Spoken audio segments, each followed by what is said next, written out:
Աջակցություն քաղբանտարկյալների բողոքի ակցիա է կազմակերպվել, ինչ հույսեր ունեք, ինչ նպատակներ կա այս ակցիան ըստ ձեզ տեղ կհասնի։ Մեր նպատակներից մեկը հենց այն է, որպեսզի մենք դարձնենք լսելի այն խնդրի մասին, որ մեր երկրում այս պահին կա։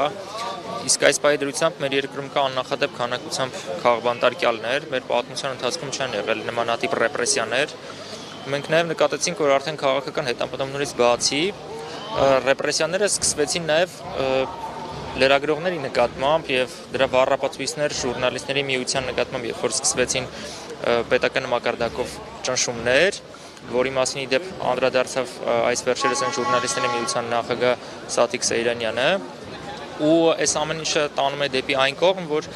օր-օրի ավելի են շատանալու նմանատիպ ռեպրեսիաները եւ ներգրավվելու են արդեն մնացած բոլոր ոլորտները, բացի քաղաքական գործիչներից եւ անդիմադիր հայացքներից, բոլորն են արդեն սկսելու ունենալ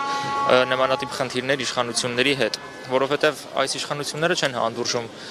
այն մարդկանց, ովքեր որ չեն կիսում իրենց կարծիքները։ Իսկ մեր խնդիրը այն է, որ չհիասթափվենք, չընկճվենք եւ շարունակենք մեր պայքարը անընդհատ եւ ամեն օր, անկախ նրանից թե մենք ինչ հաջողություններ կգրանցենք, որովհետև եթե մենք ինչ-որ պահի դադարեցնենք, մենք հաջողություններ միանշանակ չենք ունենա։ Շնորհակալ եմ։